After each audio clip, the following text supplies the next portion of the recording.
దేవునికి స్తోత్రం కలుగును గాక.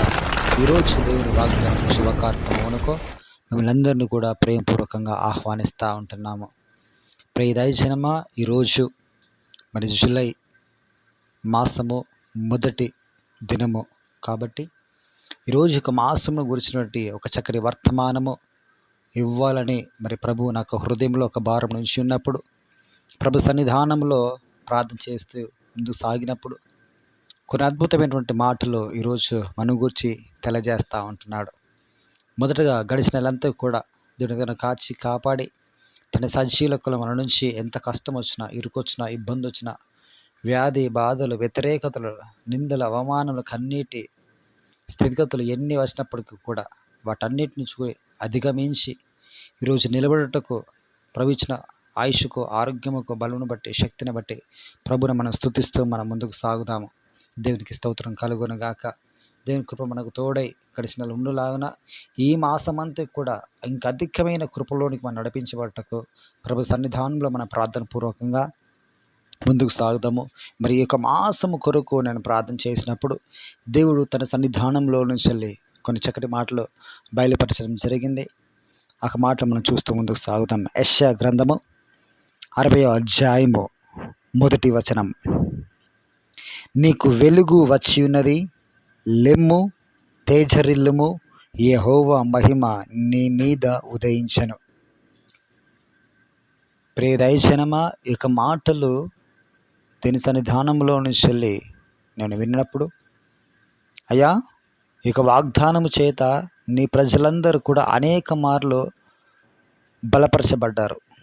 మరలా తండ్రి యొక్క వాగ్దానము నువ్వు ఇస్తూ ఉంటున్నావయ్యా అని, దీన్ని ప్రభువా నన్ను డెప్త్లోకి నన్ను తీసుకుని వెళ్ళండి అయ్యా, నన్ను లోతులోకి మీరు తీసుకుని వెళ్ళండి అయ్యా అని ప్రభు సన్నిధానంలో నేను ప్రార్థన చేస్తూ ఉన్నప్పుడు ప్రభు కొన్ని మాటల్లో బయలుపరిచడం జరిగింది.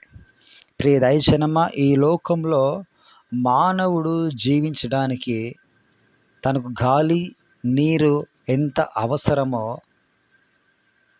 దానికంటే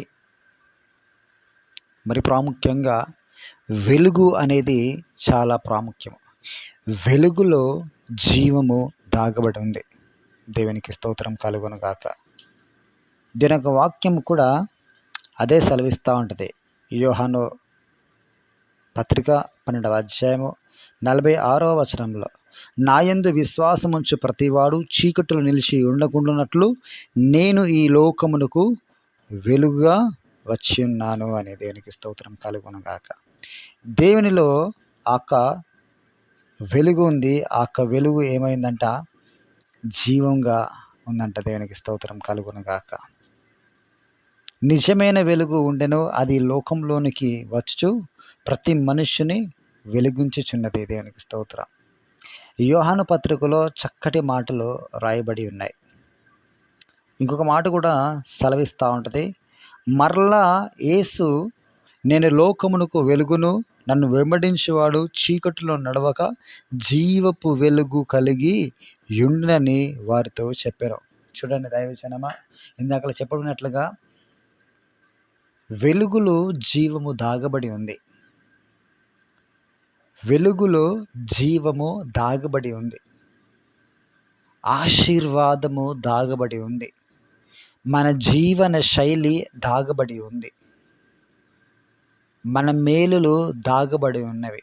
మన పనులు దాగబడి ఉన్నవి. వెలుగు కేవలం వెలుగు పని కాను ప్రియ దైవజనమా. మనం వెలుగులో ఉన్నప్పుడు అనేకమైన పనులు మనం జరిగించుచున్నాము. మనం వెలుగులో ఉన్నప్పుడు ఆ పనుల ద్వారా వచ్చేటువంటి ఆశీర్వాదమును మనము సంపాదించుకుంటున్నాము. ఆ వెలుగులో ఉన్నప్పుడు మన శరీరమునకు మనం సత్తువను, బలమును పెంచుకుంటూ ఉంటున్నాము. ఈ వెలుగు ద్వారా పనుల ద్వారా ధనమును, ధనము ద్వారా ఐశ్వర్యమును, కుటుంబంలో ప్రతి ఒక్క అక్కర అవసరతలన్నీ కూడా మనం తీసుకుంటూ ఉంటున్నాము. ప్రియ దైవజనమా, ఒక వెలుగు గురించి ఒక ఉదాహరణ చెప్పాలి అంటే, దేవుడు మానవులను గడ్డి పువ్వుతో పోల్చి ఉన్నాడు. పువ్వు గురించి తీసుకుందాం. ఒక పువ్వు పుష్పించాలి అంటే అది మొదటగా విత్తబడి ఆ విత్తనములో నుంచి ఒక మొక్క చీల్చుకొని విత్తనమును భూమిని చీల్చుకొని బయటికి వచ్చినప్పుడు దానికి నీరు అవసరము, సారవంతమైన భూమి అవసరము. దాంతోపాటు సూర్యరశ్మి, వెలుగు, ఆ వెలుగు దాని మీద పడినప్పుడు అది జీవింపబడతా ఉంటుంది, సారము పొందుకుంటూ ఉంటుంది. ఆ వెలుగులోంచి వచ్చే జీవమును తన ఆ ప్లాంట్లోనికి, ఆ మొక్కలోనికి లోతులకు తీసుకుని వెళ్ళి ఆ వేరులోంచి మరలా కొమ్మలలోంచి, ఆకుల్లోంచి, ఆ మొగ్గలోనికి ఆ ఫలము వికసింపబడతా ఉంటుంది. ఆ పువ్వు వికసించినప్పుడు, ఆ పువ్వులు వందలుగా ఉన్నప్పుడు ఆ పువ్వులను కోసుకొని ఏదన్నా చిన్నగా మనం వ్యాపారం మొదలుపెట్టినప్పుడు ఆ పువ్వుల ద్వారా కొంత ధనమును మనము సంపాదించుకుంటాం. వెలుగు ద్వారా జీవము కలిగింది, ఆ జీవము ఒక పుష్పంగా మారింది. ఆ పుష్పము మనం 10 రకాలుగా 10 స్థలాల్లో మనం అమ్ముకున్నప్పుడు దాని ద్వారా మనకు ధనము చేకూర్చబడింది. ఆ ధనము ద్వారా మరలా వ్యాపారాన్ని మనం విస్తరింప చేసుకుంటున్నప్పుడు అభివృద్ధి జరిగింది. ఆ అభివృద్ధిలో నుంచి విస్తరణ, కుటుంబ విస్తరణ, వ్యాపారపు విస్తరణ జరిగింది. దేవునికి స్తోత్రం కలుగునుగాక. చిన్నగా ఒక ప్లాంట్, ఒక్క సీడ్, ఒక్క విత్తనము ఒక మనిషిని ఐశ్వర్యవంతునిగా చేసింది, బిజినెస్ మ్యాగ్నెట్గా చేసింది, అనేకమైన బ్రాంచ్లు ఓపెన్ చేసినట్లుగా చేసింది. దానికి వెలుగు చాలా ఉపయోగపడింది. ఆయన దీవించబడ్డానికి, ఆయన ఆశ్రయించబడ్డానికి, భయంకరమైన కరువు కాఠిన్యంలోంచి, దీన స్థితిలోంచి ఒక ఎత్తైన స్థాయికి రావడానికి ఈ వెలుగు తన జీవితంలో ఒక కీలకమైనటువంటి పాత్రను పోషించింది. ప్రియదైవజనమా, ఇది ఉదాహరణ చెప్తా ఉంటున్నాను ఒక వ్యాపార నిమిత్తమై. ఆ వెలుగు ఈరోజు మనపైన ఉదయిస్తుంది అంటున్నాడు దేవుని యొక్క వాక్యం సెలవిస్తూ ఉన్నది. దేవునికి మహిమ కలుగునుగాక. నీకు వెలుగు వచ్చి ఉన్నది. ఆ పువ్వు మీదికి ఆ వెలుగు వచ్చినప్పుడు ఏ రీతిగా జీవంగా అది మార్చివేయబడిందో, ఫలభరితంగా ఒక వ్యక్తికి ఆశీర్వాద కారణంగా ఏ రీతిగా మార్చివేయబడిందో, ప్రియ దైవజనమా, నీవు అనేకులకు ఆశీర్వాద కారణంగా నువ్వు మార్చబడబోతా ఉన్నావు. ఫలభరితంగా నీకు కుటుంబములకు నువ్వు మార్చబడబోతావు. నీకు కుటుంబమును సమృద్ధిలోనికి తీసుకుని వెళ్ళడానికి, నీ కుటుంబంలో ప్రతి పరిస్థితుల్లో కూడా దీవెన వైపు నడిపించబడ్డానికి నువ్వు నడిపించబడతావు. నువ్వు దేనికి స్తోత్రం కలుగునుగాక. వెలుగే కాక లెమ్ము, ఎక్కంచి మనం లేవాలి, అవిశ్వాసంలో నుంచి లేవాలి. ఇది నా వల్ల కాదు అన్న స్థితిలోంచి మనం లేపబడాలి. అసాధ్యం, ఇది నా జీవితంలో ఇది జరగదు, నా బ్రతుకు ఇంతే, నా రాత ఇంతే, ఇక అందరూ అంటా ఉన్నారు కదా, ఇక నా జీవితం ఇంతే, నా బ్రతుకు ఇంతే, నా దిశ ఎప్పుడు కూడా మారదు అన్న భ్రమలో నుంచి మనము లేపబడాలి. ఇంకనేకుల్లో ఏముంటుందంటే, అందరికీ వివాహం జరిగిపోతూ ఉంది, నాకు మాత్రం వివాహం జరిగించబడడం లేదు. ఎన్నో సంబంధములు వస్తూ ఉన్నాయి, పోతూ ఉన్నాయి, కానీ నాకు మాత్రం కావడం లేదని మనం అనుకుంటూ ఉంటాము. రెండవదిగా, అనేకులు ఆ మాటలు అంటూ ఉన్నప్పుడు మనం స్థితులకు వెళ్ళిపోతూ ఉంటాం. గర్భఫలం విషయంలో కూడా అంతే. మొన్న మ్యారేజ్ అయిపోయిన వారికి పిల్లలు పుడుతూ ఉన్నారు. నీకు పెళ్ళి ఎన్ని సంవత్సరాలు అవుతూ ఉన్నది, ఇప్పటికి ఎన్ని పోయినాయిగా, ఇన్ని మిస్క్యారీ అయిపోయినాయి, నీకు జరగదు అన్న మాటలు ఉంటాయి. దాంట్లోంచి మనము లేపబడాలి. దేవునికి స్తోత్రం కలుగునుగాక. ప్రియ దైవజనమా, వివాహం విషయంలో కాదు, గర్భఫలం విషయంలో కాదు, ఉద్యోగ విషయంలో కాదు, అభివృద్ధి విషయంలో కాదు, అప్పుల విషయంలోనే కాదు, చదువు విషయంలోనే కాక, ఆధ్యాత్మికంలో కాక, కోర్టు కేసులలో కాక, డబ్బులు ఇచ్చి ఇరుక్కుపోయిన విషయంలో కాక, ఇంటి స్థలాల లిటికేషన్ల విషయంలో కాక, రోగము, నష్టము, శాపము, గృహము కట్టుకోలేనటువంటి పరిస్థితులు కావచ్చు, అభివృద్ధి లేనటువంటి స్థితి కావచ్చు, ఇది ఏ స్థితి అయినా కూడా ఈ అన్ని పరిస్థితుల్లో నుంచి వెళ్ళి కూడా మనం ఏం చేయాలంటే, నా వల్ల కాదు, ఇది జరగదు, నాకు అభివృద్ధి లేదు అన్న ఒక అవిశ్వాసములో నుంచి, అపనమ్మకములో నుంచి, అట్టి భ్రమలో నుంచి మనము ఈరోజు లేపబడాలి. ప్రభు అదే కోరుకుంటా ఉన్నాడు. నీ మీదికి వెలుగు వచ్చి ఉన్నది, నువ్వు లెమ్ము. వెలుగు జీవమును కలిగింపజేస్తూ ఉన్నది, అభివృద్ధిని ఆశీర్వాదము కలిగింపజేస్తూ ఉన్నది. దేనికి మహిమ కలుగును గాక. ఈరోజు ఒక వెలుగు నీ మీదకి వచ్చింది, నువ్వు లే. అవిశ్వాసములోంచి, అపనమ్మకములో నుంచి, ఇది జరగదు అనే స్థితిలో నుంచి, ఇది నాకు కాదు అన్న పరిస్థితిలో నుంచి, భర్త మారడు అన్న పరిస్థితిలో నుంచి, నా కుటుంబ వ్యవస్థ మారదు అన్న పరిస్థితుల నుంచి నువ్వు లే. ప్రభు ఈరోజు నీతో మాట్లాడుతూ ఉన్నాడు. లే. ఆ స్థితిలో నుంచి కూర్చొని ఉండిపోయే కొన్ని సంవత్సరాలుగా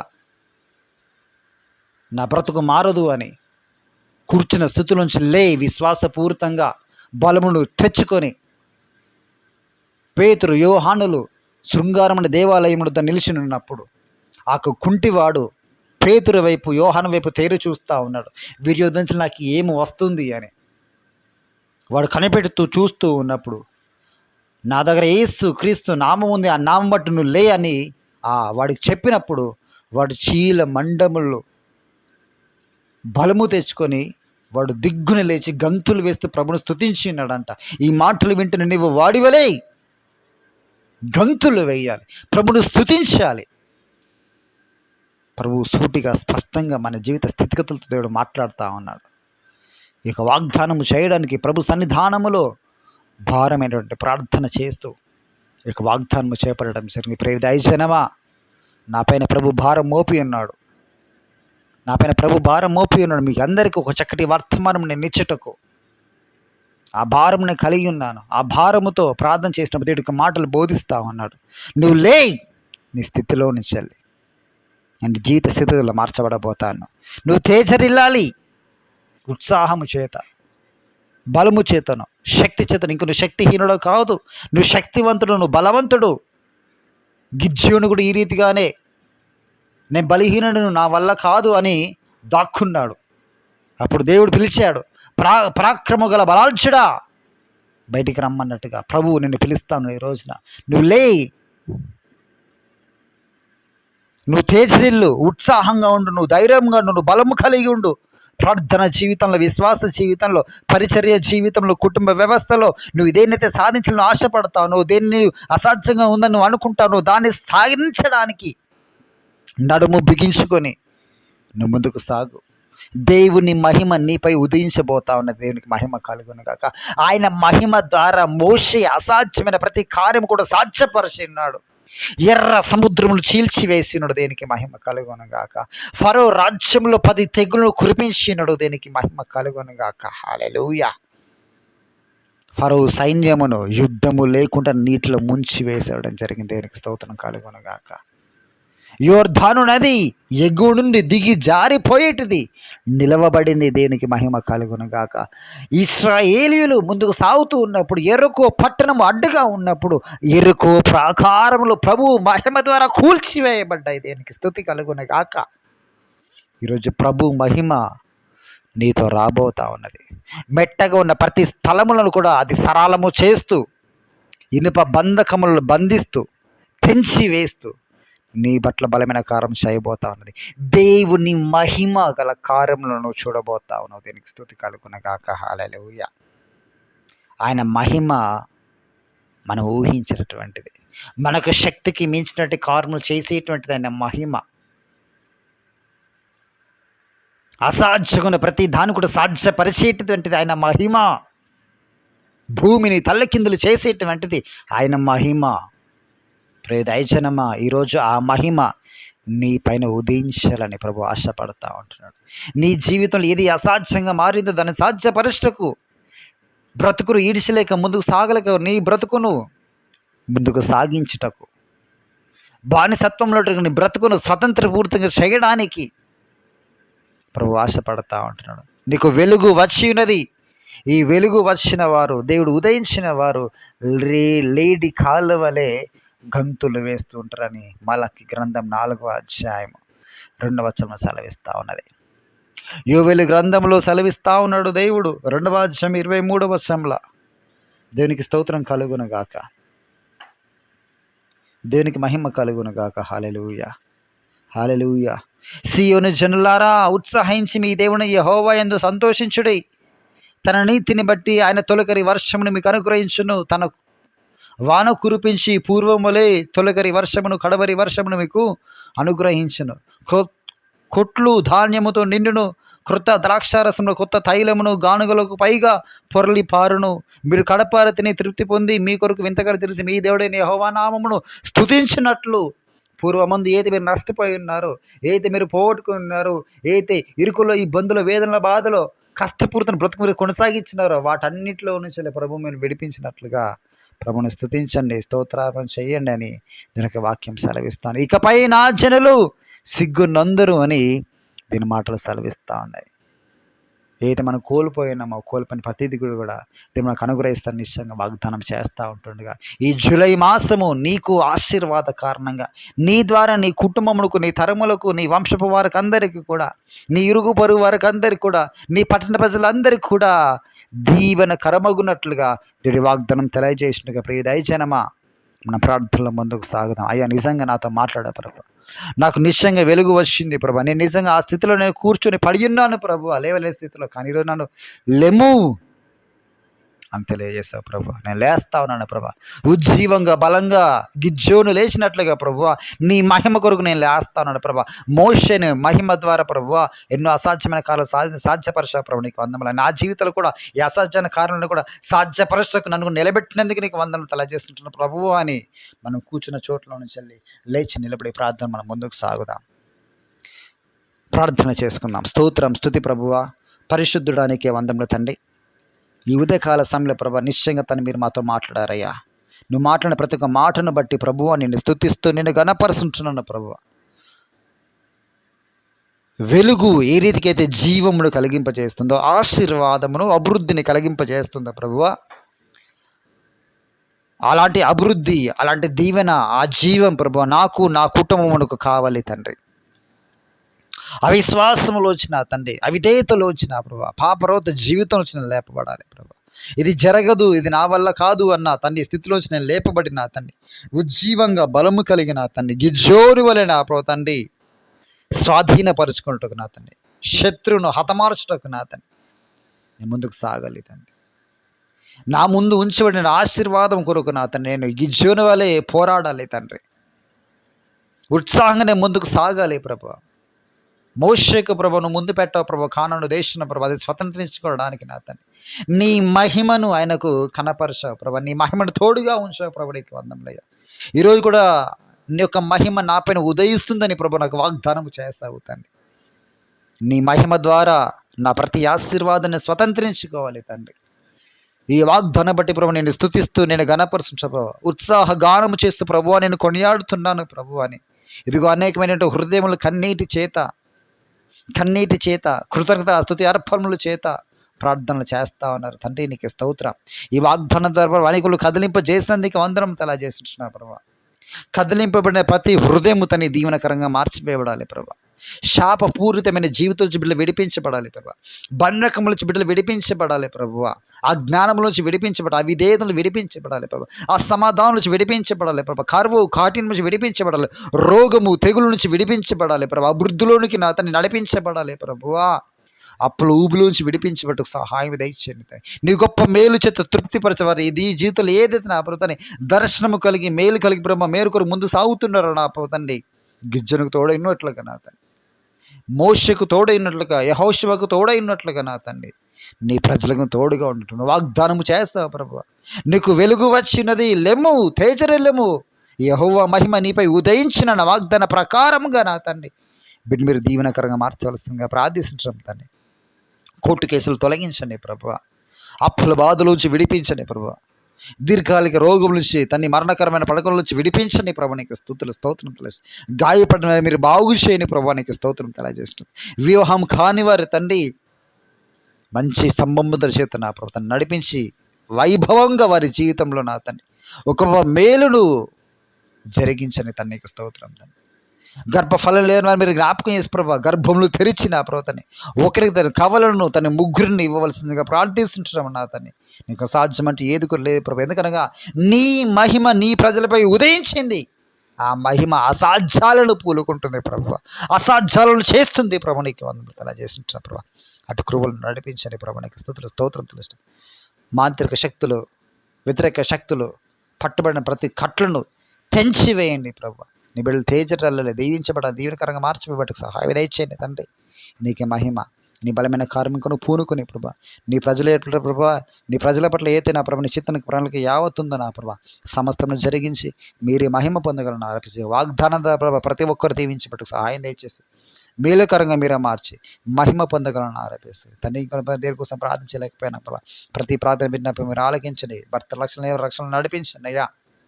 కుటుంబ శాంతిని సమాధానం అనుగ్రహించండి అయ్యా. కుటుంబ వ్యవస్థను నిర్మించండి ప్రభా. సరైనటువంటి కుటుంబ పోషణ కొరకు నా ప్రభా తన యజమానుడు ఏదైతే తండ్రి ఆలోచనలు వ్యవహరించాల ప్రభా అంటే ఆలోచన ప్రభా ప్రతి కుటుంబ నాయకులకు ప్రభును అనుగ్రహించి కుటుంబంలో శాంతిని సమాధానం అనుగ్రహించి మీరే మహిమ పొందగలను ఆరోపిస్తూ ఈ పరిశ్రమకు ప్రభుని ఎత్తి పట్టవలసిందిగా ప్రార్థన చేస్తూ సర్వశక్తుడైనటువంటి యేసు పరిశుద్ధమైన నామములో ప్రార్థన చేస్తూ అడిగి వేడుకొంచున్నాము పరమ తండ్రి. Amen, amen, amen. దేవుడికి వాగ్దానము మనందరి జీవితంలో నిశ్చయంగా నెరవేర్చబడునుగాక. ఆమెన్. ఈ పరిచయ కొరకు మీరందరూ కలిసి ప్రార్థించండి, సహకరించండి, అనేకులకు షేర్ చేయండి. దేవుడు మిమ్మల్ని అందరూ దీవించి ఆశీర్వదించునుగాక. ఆమెన్.